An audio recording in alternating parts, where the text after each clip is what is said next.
Good morning, everybody. It's Mrs. Curley. Welcome to my assembly, which is coming to you from my kitchen. How strange. So, my assembly this morning is on mindfulness. But before we get started, I would just like to say a massive well done to everybody.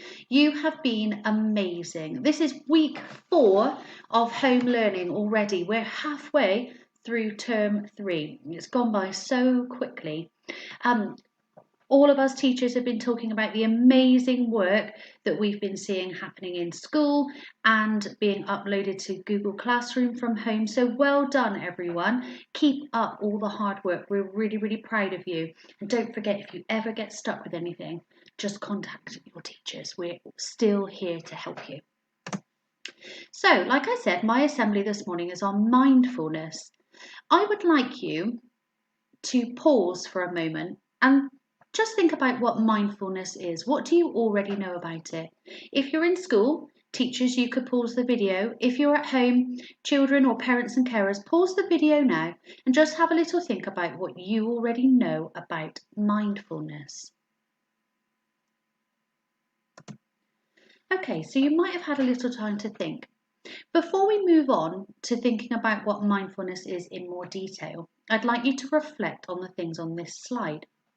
So the question there says, do you ever feel like your mind can be like a snow globe, all shaken up with your thoughts flying everywhere? I know I certainly feel like this at the moment. So we've got this boy here and he's thinking, have I remembered my PE kit? Oh, I hope we haven't got pasta for dinner tonight again. I hope my baby sister doesn't wake me up tonight. I can't believe my brother took my football to school. And I really hope that Katie is at dance class.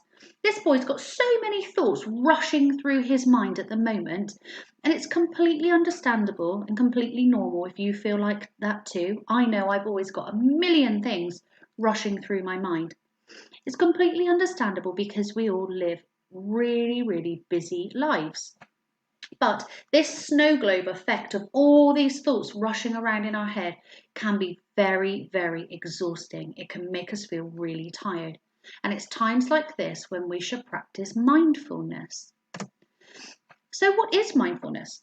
I found a really good definition of it, and I wonder if this is similar to what you discussed earlier on in the assembly. So mindfulness is taking the time to notice and pay attention to what is happening right now, not thinking about the past or the future. It means slowing down and really paying attention to what you are thinking, feeling, or doing. Being mindful is the opposite of rushing or multitasking. When you are mindful, you are taking your time. So, practicing mindfulness. There are lots of simple activities you can do to help relax your body and mind and take some time to just focus on one thing. So especially at the moment, everyone, you're going to have extra thoughts going on in your head. How do I do my home learning? When am I going to go back to school? Will I get to see my friends this week? There are so many things that must be going through your head at the moment. And now would be the perfect time to practice some mindfulness because it is there. It is a way of relaxing our bodies and our minds, which we know is really important for our well-being. So, here are some suggestions for some mindfulness activities. You may have heard of some of these before. So we've got breathing activities, colouring in, yoga. So you could have a little look on YouTube. If you Google cosmic yoga or put it into the search on YouTube, you'll see so many videos for children's yoga, and I do them quite often with my sons at home. They're really, really good.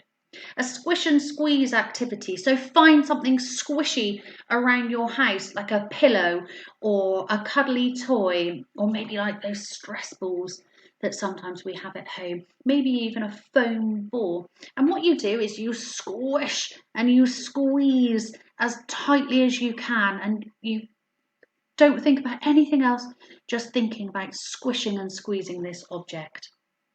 Or maybe even some meditation, which is very similar to yoga. You can find lots of children's meditation activities online, so it's worth having a little look. But what I would like you to do with me is we're going to do some breathing exercises. So if you're in school, Teachers, you can pause the video in just a moment and all do it together. If you're at home, perhaps you might like to do it with your parents and carers, or maybe you will do it later when you've finished your home learning. But it's a really, really good way, like I said earlier, of calming your body and calming your mind, really focusing on one thing at a time. So I've got some examples of breathing exercises you could have a go at. So there's bubble breaths, bumblebee breaths, balloon breaths, and starfish breaths. And we're going to have a go at bubble breaths. So I'm going to read the explanation to you, then we're going to have a go. So breathe in deeply and form a bubble in your mouth. Your cheeks should be puffed out like this. Blow your bubble out of your mouth and push it away from you by blowing hard and strong. Do this slowly and picture your bubble floating away. Keep breathing in and out deeply. Close your eyes and think about where your bubble could go. Can you blow it far away? Can you blow it to a friend? Imagine your bubble is returning to you. Can you open your mouth and catch it? Ready for next time. And then repeat. If you've got some bubbles at home, you could practice this and have your bubble wand in front of you so you can actually blow bubbles out into your garden. So we're going to have a go. So breathe in deeply, make a bubble in your mouth and push it away from you, blowing hard and strong. You need to do that slowly and carefully. So we'll do it again.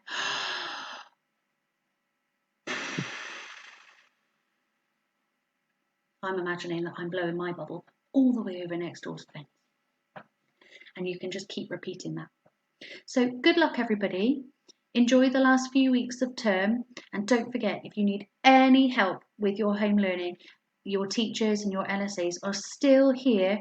We might not be with you in person, but we are still here to help you. So take care, and I hope to see you all soon.